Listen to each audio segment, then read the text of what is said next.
The Colorado Plateau, the vast and scenic Red Rock region of the American West.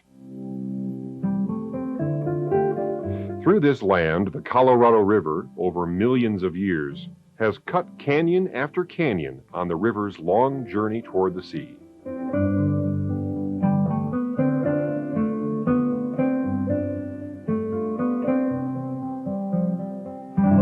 One of the most colorful is named Glen Canyon, a twisting gorge in the earth-toned rocks of southern Utah and northern Arizona. To the south of Glen Canyon lies Navajo Indian country, where these industrious people reside in a colorful but harsh land of sand, towering buttes, narrow canyons, and lofty mesas. North of the river, several more precipitous side canyons also slice into the sandstone, where the landscape features polished domes and sheer high cliffs.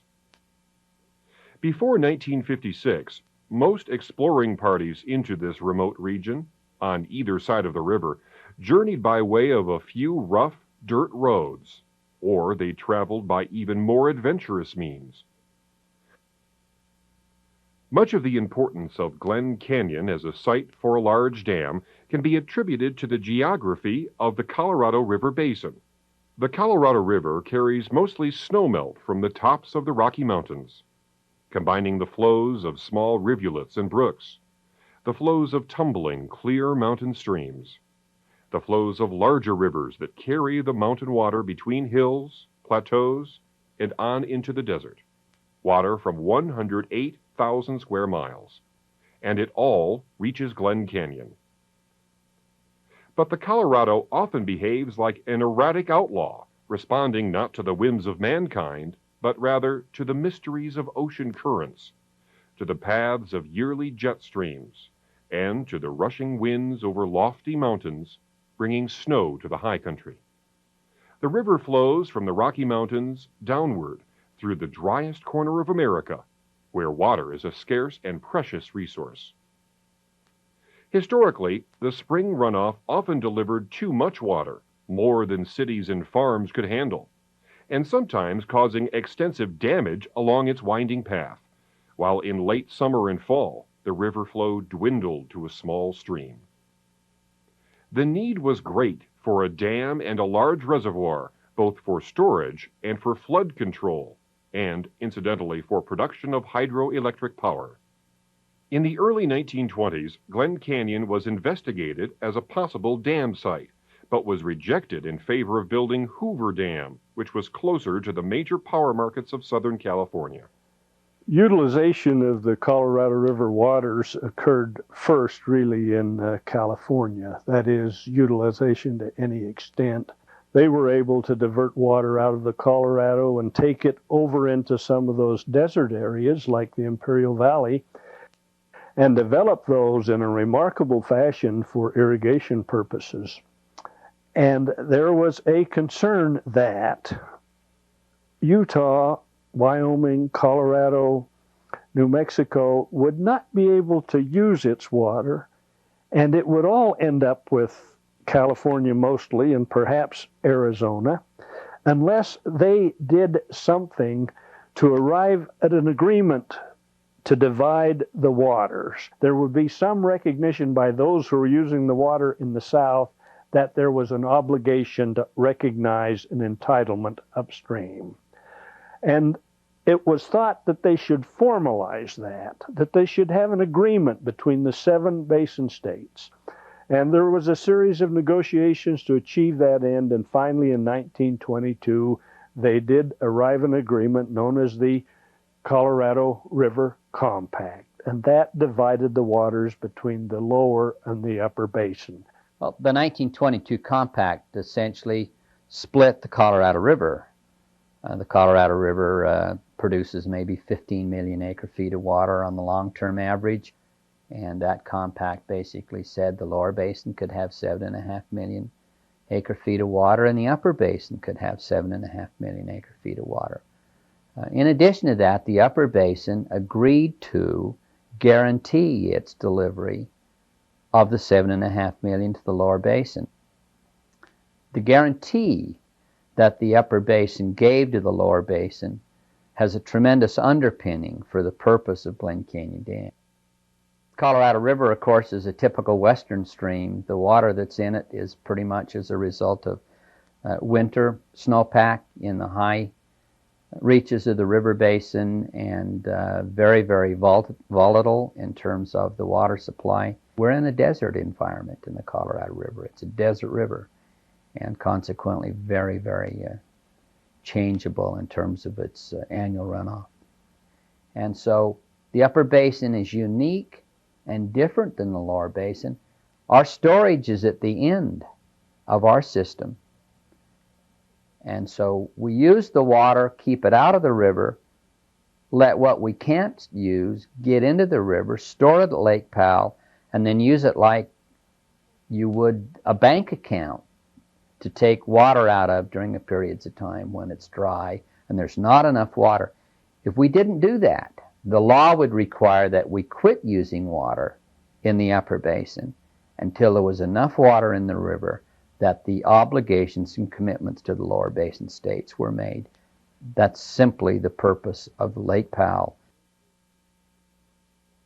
After World War II, at the request of water users and political leaders, engineers and geologists again examined the lower end of Glen Canyon as a site for a possible dam.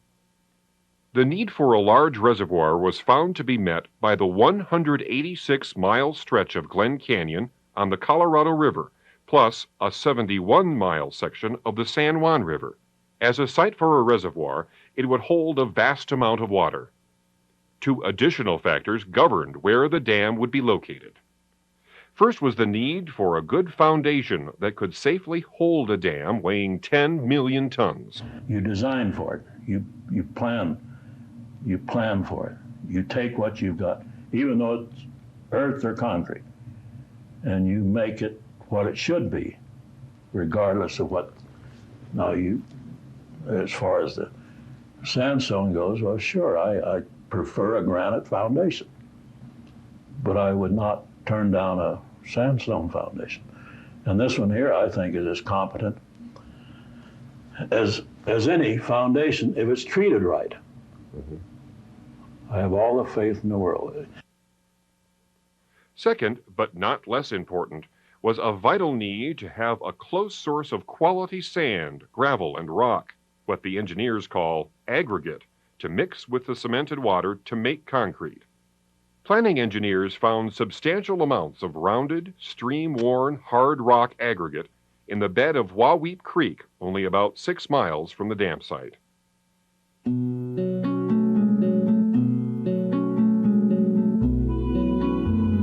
The metamorphosis of Glen Canyon, the construction of the Great Dam, the forming of Lake Powell, and eventually the transformation of a huge region of the American West began on a quiet summer morning in 1956.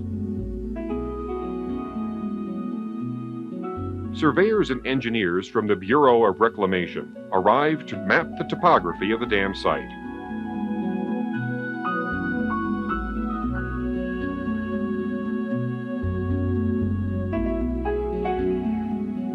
Wasting no time, engineers were already at work, planning technical details of the future dam and writing specifications. The accelerated schedule called for construction to begin in October 1956.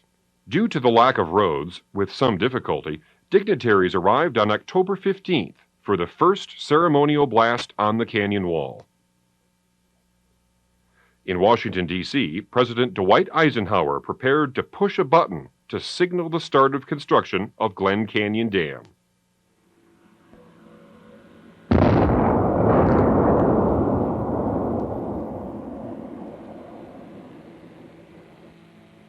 With the detonation of the first blast, high scalers quickly moved in to remove loose rock from the canyon walls.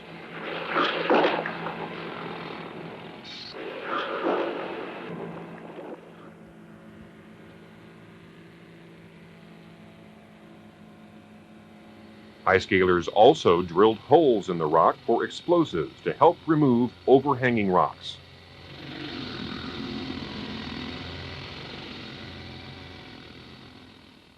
Even though work had begun, the dam site lay surrounded by a desert of sand, cliffs, and canyons.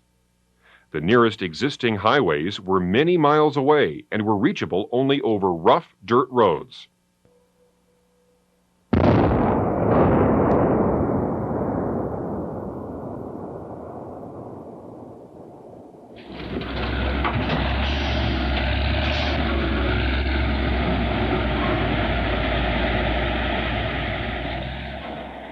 New highways were built in record time across the rugged land, both from the north and from the south.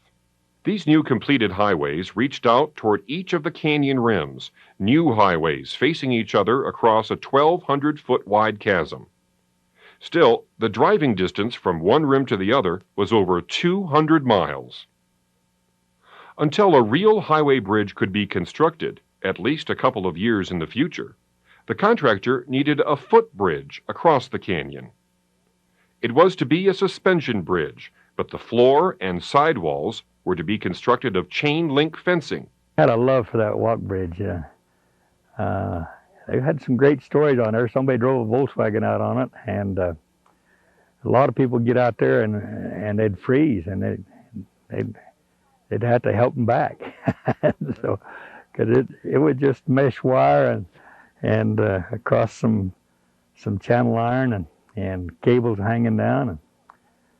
But it's a way to get from the west over to the west side where the barracks were. This bridge proved to be a popular and fast way to cross the canyon. It was extensively used until the dam was completed in 1964 when the contractor removed it.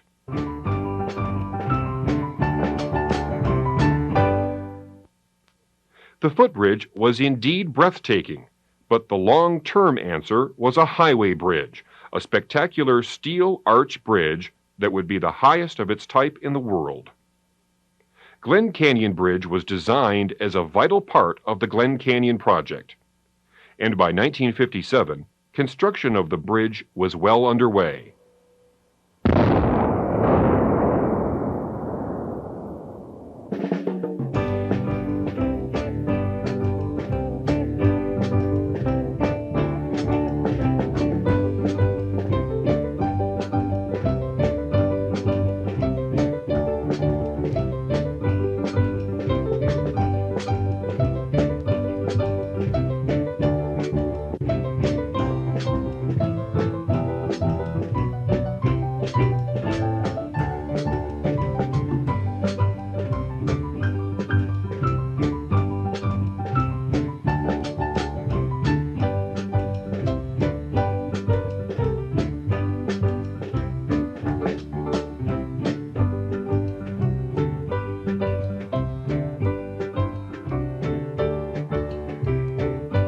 On a warm summer morning in 1958, an American flag was placed on the last steel beam.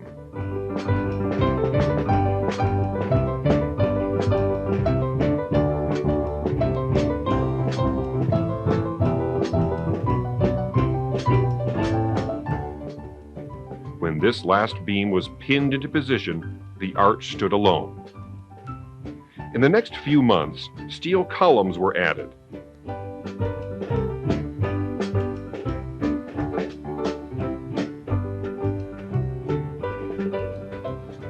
Concrete was placed for a roadway,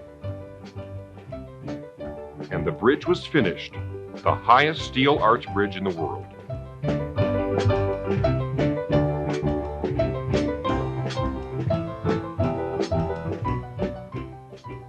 Governors from Utah and Arizona were on hand to cut the chain opening the new bridge to traffic.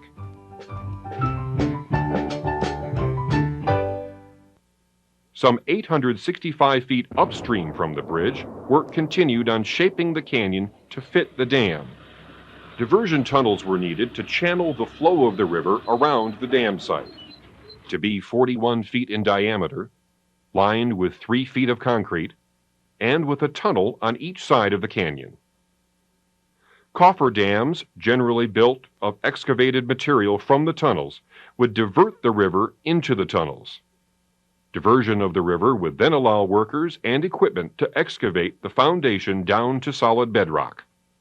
These tunnels were drilled in the late 1950s, about a decade before tunnel drilling machines, or moles, were invented. At Glen Canyon, traditional drilling jumbos were used.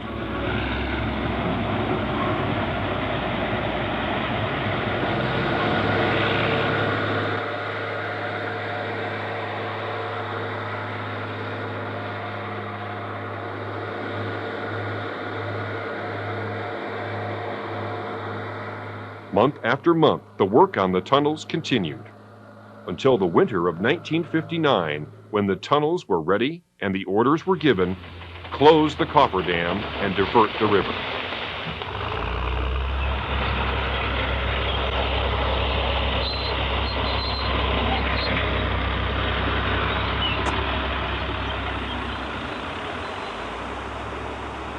As the gap narrowed, the angry water began to roar through the channel. Great boulders were smashed or rolled downstream. For 3 days, the fight continued.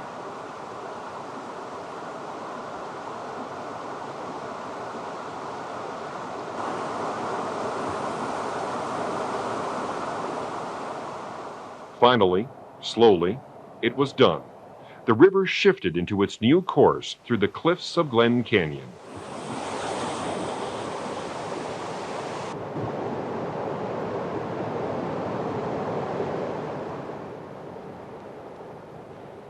Even before the river was diverted, workers and heavy equipment moved in to cut the keyways, giant notches on each side of the canyon walls that would anchor the big concrete dam.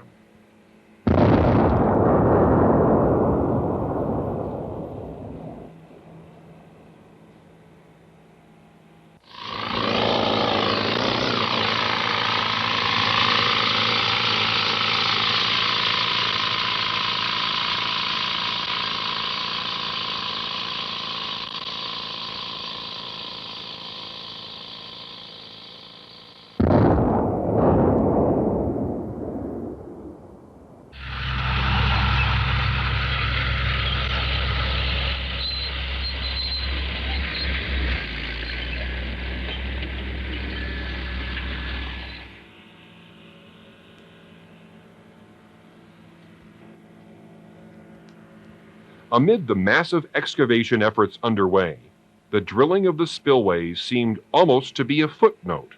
Still, the spillways were very large, and the drilling and lining was a major task in itself.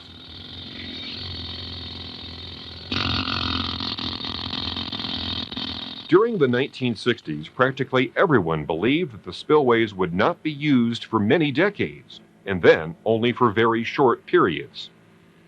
No one then could have imagined that in just over 20 years, these spillways would save the dam and power plant from destruction, but would themselves almost be destroyed. But back in 1959, with the river diverted, work could then proceed on the bottom part of the foundation.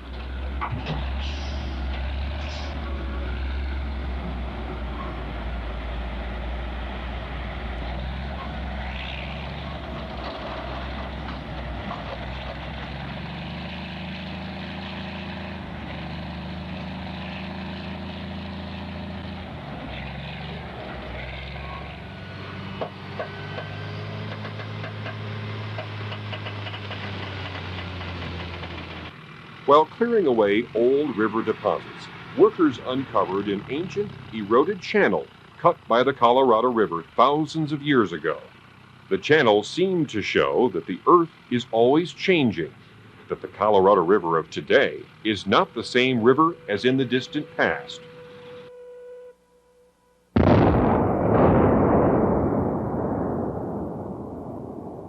Finally, firm bedrock was reached in the old river channel up to 137 feet below the average river surface. By June 1960, the dam site was ready for concrete. A large crowd assembled on Glen Canyon Bridge to watch the ceremonial placing of the first bucket of concrete.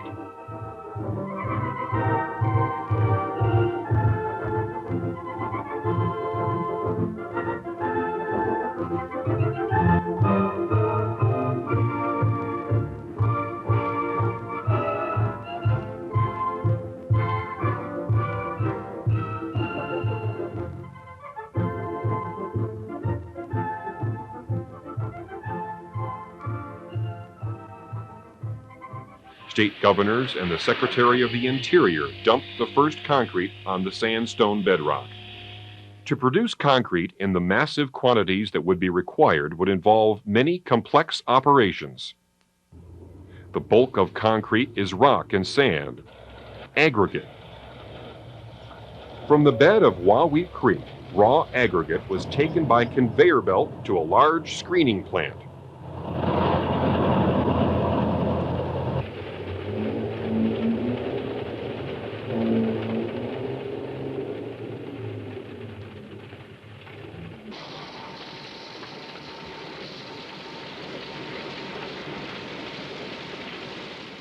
Every hour, this plant could wash and screen 800 tons of aggregate.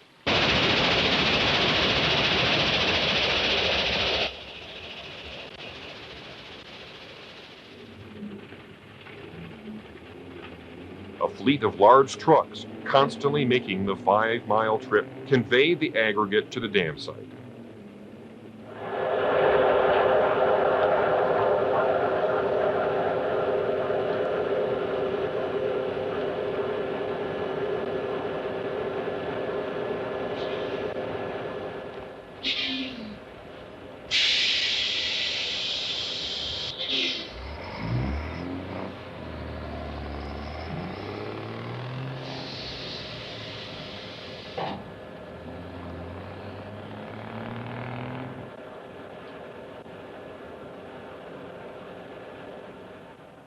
Bulk cement for the dam was produced by a new plant at Clarkdale, Arizona, 188 miles to the south.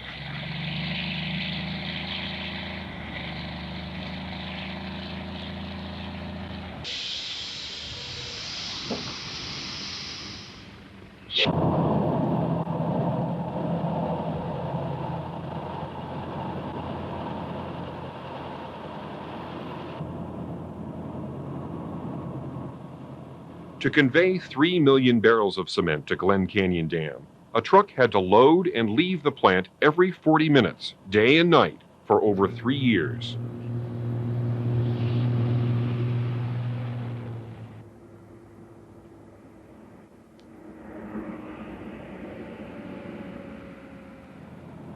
Just north of Flagstaff, another ingredient for concrete was dug from a large deposit of volcanic ash. When added to concrete, it was called pozzolan. Pozzolan is used to give concrete desirable qualities, such as reducing the heat buildup in fresh concrete. But even with pozzolan, new concrete builds up chemical heat. This is called heat of hydration. In massive blocks, this heat must be dissipated to prevent the concrete from cracking. On a ledge of Glen Canyon, a large refrigeration plant was built to make ice for mixing with wet concrete.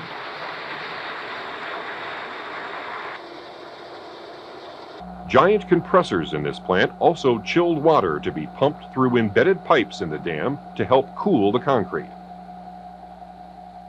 The flow of ingredients was all directed to a central plant, to a giant batch plant where the concrete was actually made. In this structure, as high as a 21-story building, concrete was produced at the rate of 8 cubic yards a minute.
Hit the RED.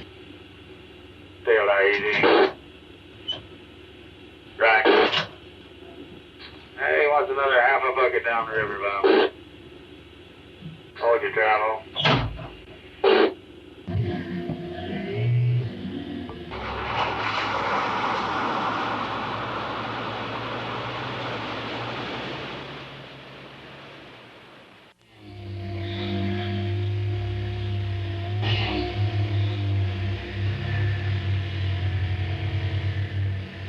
They had at least 2 cableways pouring the concrete with those 12-yard buckets, and one would pass the other, and they had these trains where they'd dump in there, and the minute they'd dump that, these men like a bunch of bees would jump in there, and they had to vibrate that concrete just right. The government had enough inspectors down there that if you didn't do your work properly, even vibrating the concrete, you vibrate it too much, you'd separate all of that aggregate. And if you didn't vibrate it enough, there was an inspector there standing all the time watching. If you didn't like that, it would bother you. But if you liked to do a quality job and the inspector's patting you on the back, that great job, and that helped build the unity.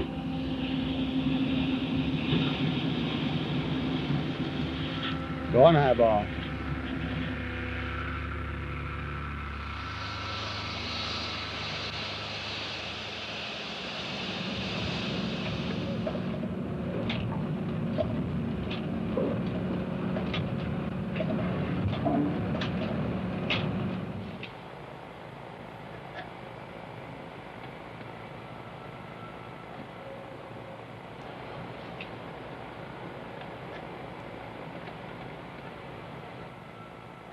Placing of concrete continued bucket by bucket, hour by hour, into the afternoon shadows and all through the night. In late afternoon, workers of the swing shift came on to work into the night.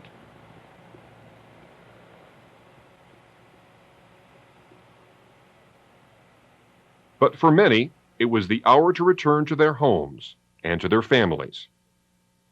2 miles from the dam on a mesa top, a city was carved out of the desert to provide homes, schools, stores, and churches for the workers and their families.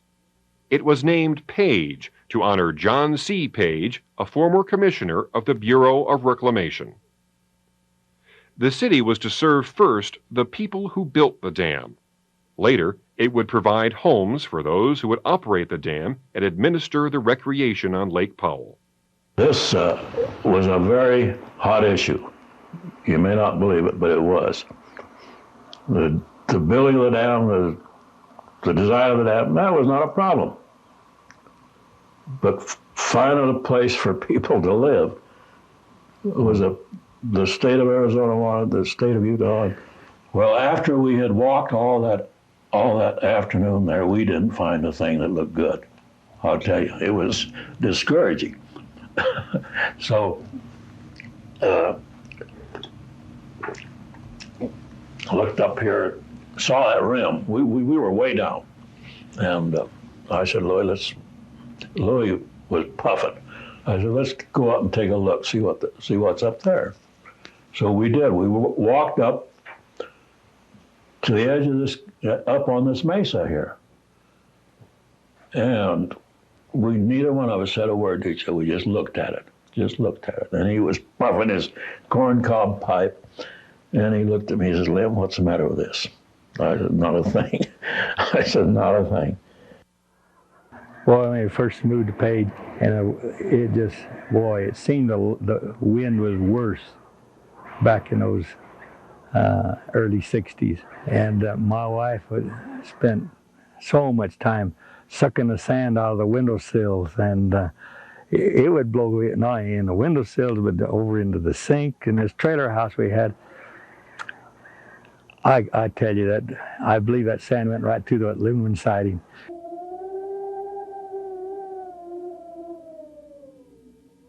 During construction of the dam, the mobile home park in Page contained over 900 trailers.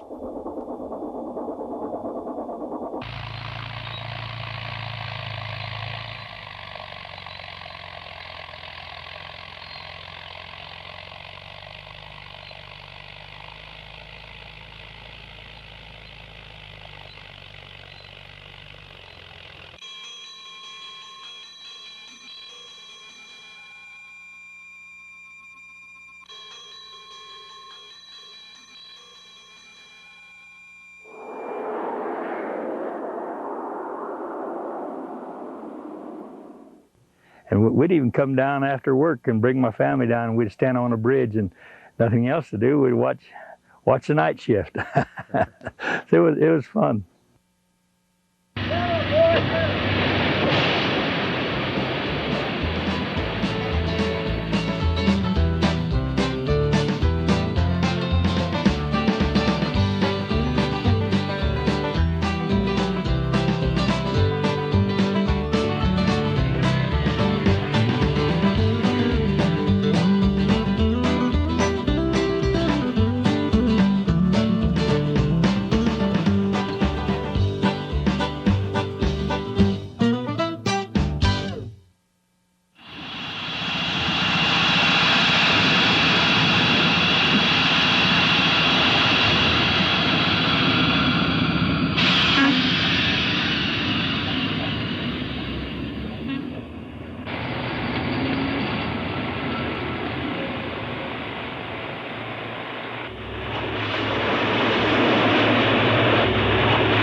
Within the rising blocks of the dam, 8 large pipes called penstocks were embedded into the concrete.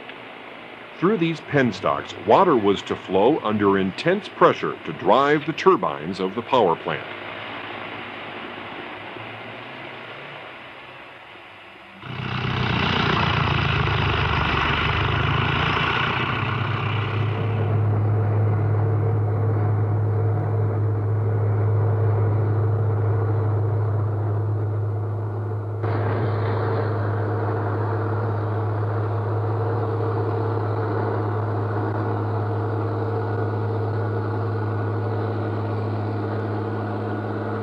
Descending through the dam, the penstocks emerged on a line toward the power plant and were linked by great steel sections weighing 100 tons each.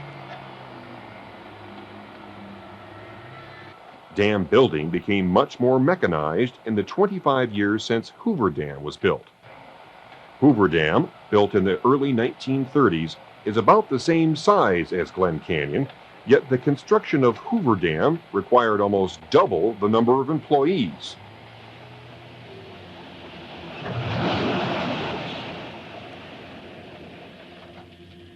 Injuries and fatalities were also greatly reduced. At Hoover Dam during the early 1930s, over 100 men were killed. At Glen Canyon Dam, there were 18 fatalities.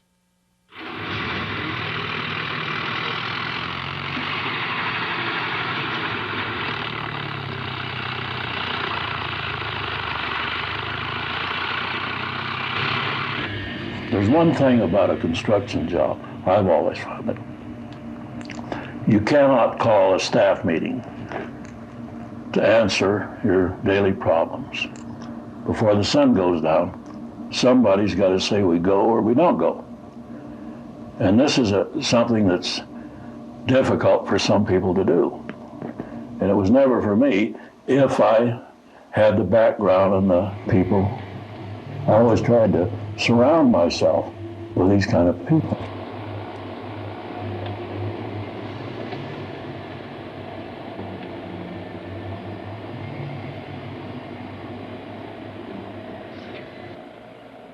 The year 1961 came and passed, and the dam rose higher, 300 feet in 12 months.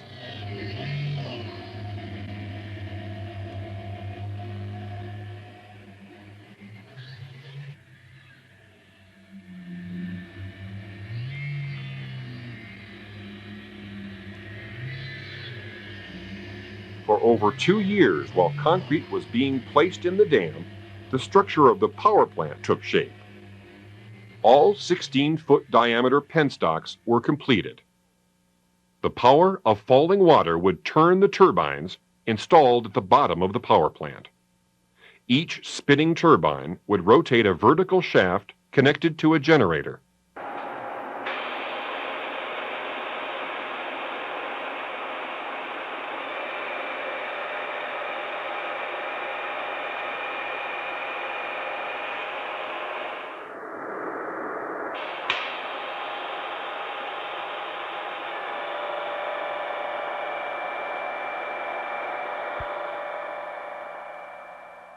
For hundreds of miles to the south, east, and north, heavy transmission lines were constructed to carry hydroelectric energy from Glen Canyon Power Plant to cities in several western states.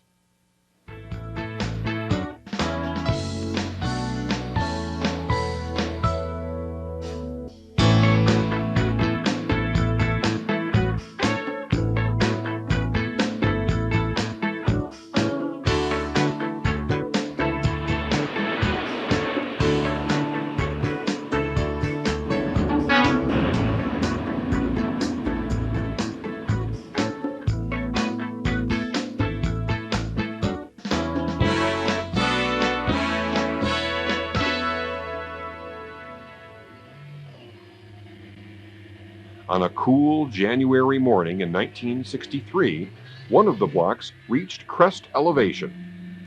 To mark the occasion, the contractor, Merritt, Chapman, and Scott, placed a Christmas tree on this highest point. From that point on, it was only a few months to completion. 4 years of excavation and 3 years of concrete placement had elapsed, as one by one, the blocks reached crest elevation. On an early fall day, the last bucket of concrete was filled by the transfer car and was hoisted aloft, the last of over 400,000 buckets of concrete needed for the dam.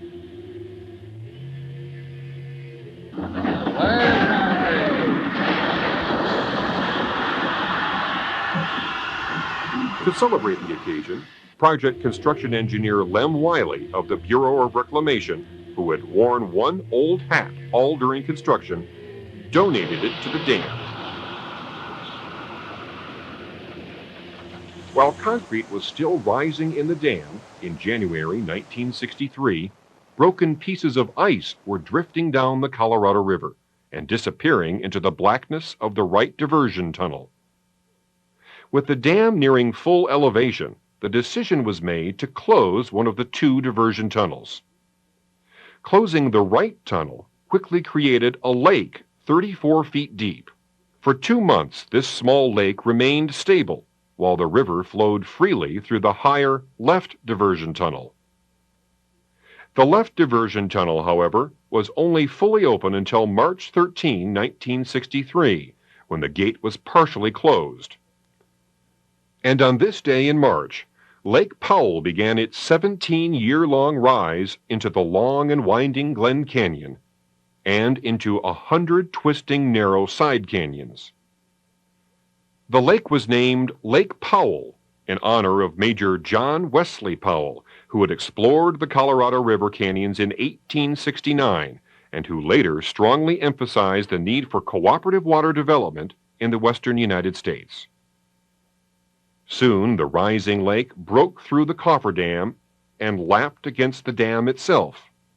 The quickly rising Lake Powell, with an eventual shoreline distance of almost 2,000 miles, soon provided a long, scenic water surface for boating and exploring.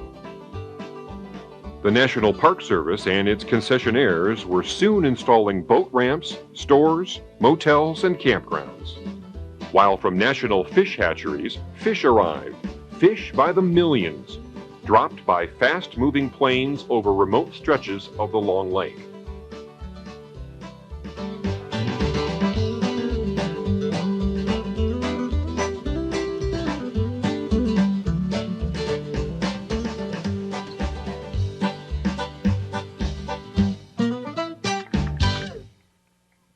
In September 1966, the dam was dedicated by the nation's First Lady, Lady Bird Johnson. There are Alps in many places, and raging seacoasts and sandy deserts. But there is only one sculptured earth of painted canyons, and that is here on the Colorado Plateau.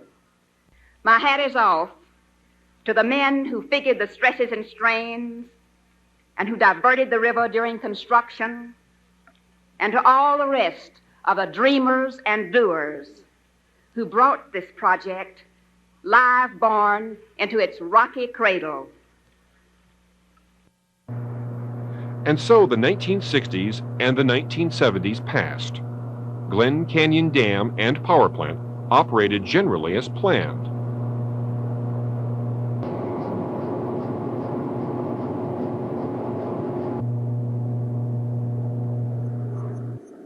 Lake Powell filled in 1980, and practically everyone assumed it was an extremely rare event, unlikely to happen again for several decades. The spillway was tested and was found to have been slightly eroded by cavitation. It was understood that use of the spillway was certain to cause cavitation damage. Cavitation occurs when high-velocity flows are thrown upward by some small obstruction. This causes a partial vacuum, producing vapor cavities in the water. These unstable cavities then collapse, sending intense shock waves against the concrete. At first small pieces, then larger pieces are literally pounded out. After one hole is formed, a leapfrog action tends to promote the start of another, on down the tunnel in stair-step fashion. It was realized, too, that most of the damage would probably occur at the elbow section where the spillway levels out. By the 1980s, Bureau of Reclamation engineers had come up with a new design for the type of spillway used at Glen Canyon. The new design incorporated what is called an air slot, a notch cut into a spillway that would introduce an air cushion into the rushing water and thus prevent cavitation. Well, the air slots were designed to do about the same thing that happens on your kitchen tap when you screw one of those little aerators on the end of your tap. If you take it off and turn the water on, it hits the sink and splashes all over you. You put the aerator on, turn your sink on, and it hits the sink and just softly runs down the drain. The cutting of the air slots into Glen Canyon spillways was scheduled for some time during the 1980s. Assuming average runoff down the Colorado River, a few years' delay in remodeling the spillways would have been no problem. Then nature intervened. Snowfall during the winter of 1982 and 1983 was only a little heavier than usual, but late spring storms quickly raised the snowpack to far above average. With the sudden heat of summer, the runoff turned into a flood down the Colorado and its tributaries. Lake Powell rose quickly and ominously toward the spillways of Glen Canyon Dam.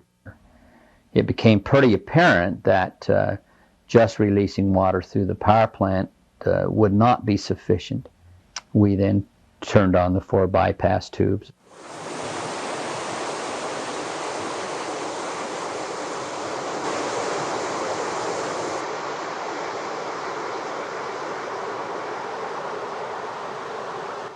But it was not enough. The left spillway gates also had to be opened.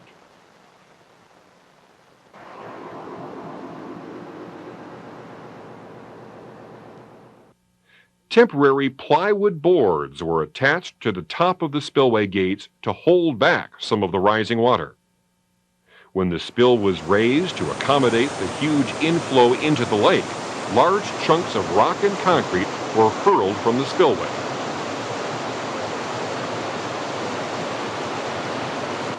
The flow was immediately reduced and the water cleared. By this time, however, the peak of the spring runoff, over 120,000 cubic feet per second, was flowing into Lake Powell. Much of this inflow would have to be sent through the spillways. It was a tense situation for the engineers in charge. No one could enter the left spillway, yet no one knew the extent of the damage.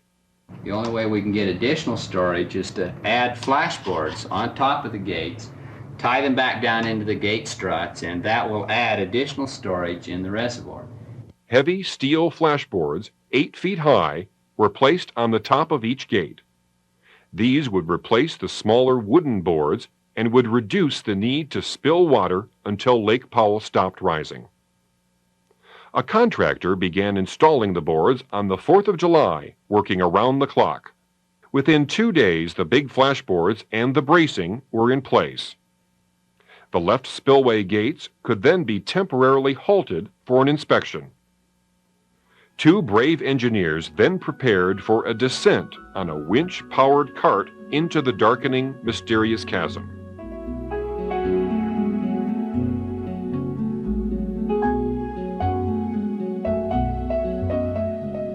These men found cavitation holes so deep they could not proceed further.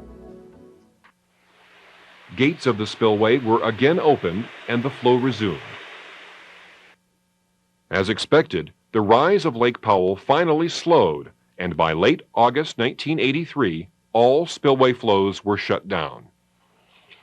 It was found that cavitation had dug deep holes 8 to 10 feet deep and 25 feet wide. When the water was pumped out, the spillway disclosed an amazing array of rock rubble that had been gouged from the tunnel floor, including this huge boulder that had been lifted out by tons of falling water. Most astonishing of all was the big hole at the elbow section, found to be 32 feet deep, 40 feet wide, and 150 feet long. It took 2,500 cubic yards of concrete to fill the hole. Removing broken concrete and shaping the tunnel proceeded at full speed. While in the mountains, early snow was beginning to deepen, indicating that the spillways might be needed again in 1984.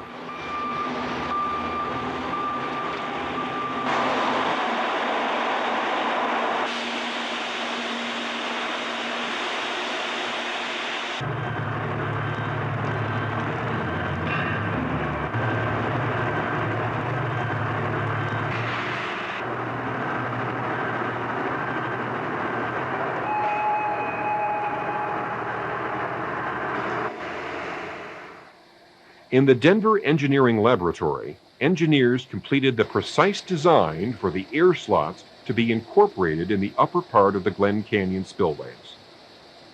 Following their design, almost 3,500 drill holes were required for small explosive charges used to excavate the 4-foot deep air slots.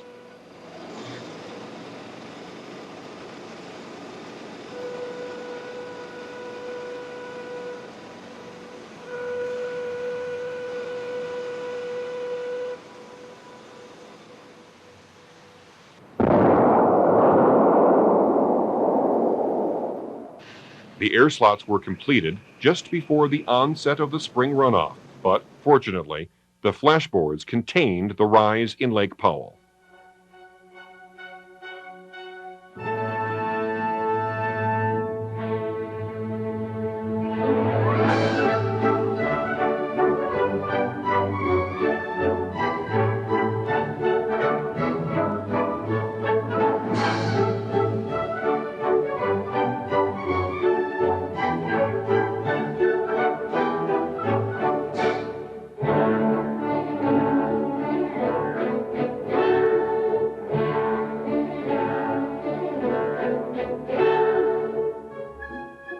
In August 1984, a major test was run to see if the air slots were as effective as predicted.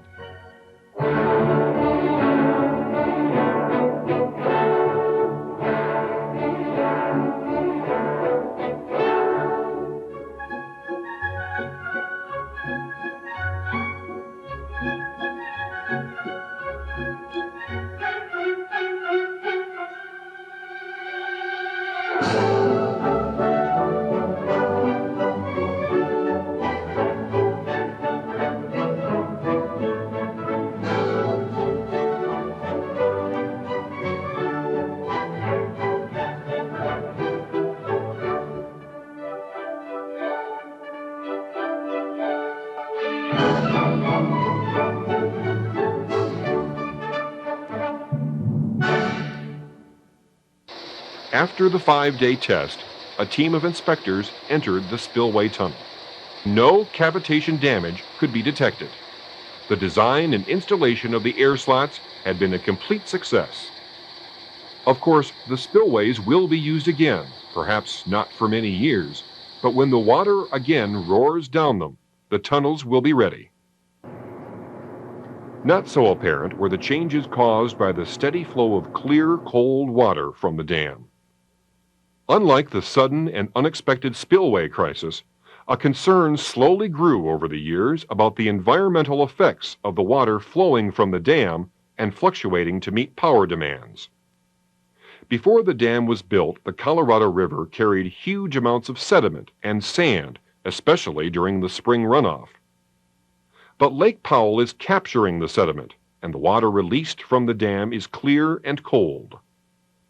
What had been a warm desert river had turned cold, similar to a rushing mountain river, and all of it flowing through the Grand Canyon. The fluctuating clear water eroded riverbanks, while the cold water itself was damaging to native fish species, such as the humpback chub. For over a decade, scientists carefully examined the changes in sandbars, vegetation, mammals, reptiles, fish life, 1 pound. Very bad. birds, insects, and recreation. Now, having done all of that, and using that information as a basis, we proceeded to draft an environmental impact statement, which came to some conclusions as to how we might better operate the dam in order to accommodate the various concerns and disciplines. And that's what we did. And as a result of that, and as a result of some prodding by the Congress, I should say, we altered the operation of the dam. We eliminated to a large degree, or at least cut back, the dramatic releases which caused the big surges to go down the river. We more evened out the flow so that those interests could be better accommodated. And I think we did a very good job in that regard. That has impacted Glen Canyon is we no longer peak like we used to. In other words, we no longer drastically change our generation like we used to in the past. We are more a base-loaded or steady flow type system, and really the impacts of that is we still produce about the same amount of generation on an annual basis. We just don't peak our plant. We don't see the large releases out of Glen Canyon from hour to hour like you used to. Again, we have 70 employees associated with the operation and maintenance activities here at Glen Canyon Dam. Those folks are anywhere from the administrative type to engineers to electricians, mechanics, and power plant operators. Well, what you're seeing here, this is a foundation tunnel. These are actually tunnels that were drilled back into the canyon wall. One of the things they use it for is monitoring of water seepage through this sandstone. The other thing they do is with this instrumentation right here, it actually measures the compression of the rock that the dam puts on it. So sandstone has some elasticity to it and everything, and as the lake was filling up behind it, it compressed the canyon walls, and this instrumentation here measures that compression on the rock. This is the control center for the Colorado River Storage Project. From this control center here in the Glen Canyon Dam Power Plant, we operate the Glen Canyon Dam Power Plant, the Morrow Point, Blue Mesa Power Plant, Crystal Power Plant on the Gunnison River in Colorado, the Flaming Gorge Power Plant in northern Utah, and the Fontenelle Dam and Power Plant in Wyoming. Right now on the SCADA computer, the control center operator is monitoring a schedule telling him what his hourly power requirements are from the Glen Canyon Dam and the other remote plants that we operate.